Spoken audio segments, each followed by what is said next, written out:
К сожалению, старенькие собаки часто оказываются не нужны своим хозяевам.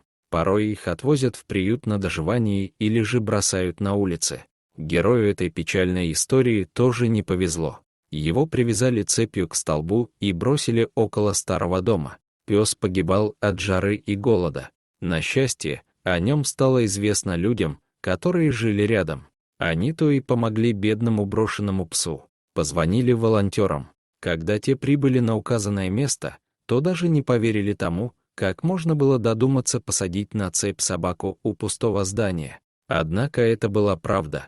Песик был жертвой своих бессердечных хозяев. Он лаял несколько дней подряд, звал на помощь. Когда его заметили, то позже выяснили, что хозяева собаки просто уехали в отпуск. Не одни, а с другим своим псом. А про этого питомца забыли. Так он и сидел без пищи и воды. Не мог даже убежать отсюда.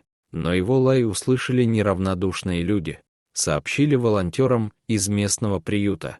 Те срочно прибежали во двор, который весь был завален хламом.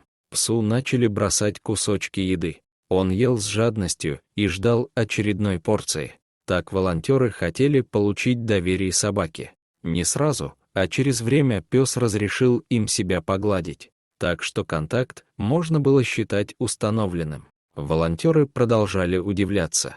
На этом грязном, запущенном дворе была посуда, но вся пустая. Хозяева, уезжая, даже и не подумали оставить псу хотя бы воды, не говоря уже про еду. Не подумали и о том, что железная цепь причиняла собаке боль. Когда волонтеры сняли с пленника цепь, то увидели еще и красный след вокруг его шеи. Более того, собака была настолько неухоженная, что у нее уже развилась инфекция кожи, а местами на теле виднелась чесотка.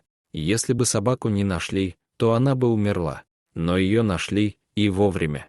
Отправили к ветеринарному специалисту. Тот принялся за лечение. И уже через 10 дней собака стала чувствовать себя намного лучше. Остается надеяться, что ее отнимут у нерадивых владельцев и передадут в тот дом, где о славной собачке начнут хорошо заботиться. Дорогие зрители, если вам понравилось это видео, то ставьте лайк и подписывайтесь на наш канал. До свидания.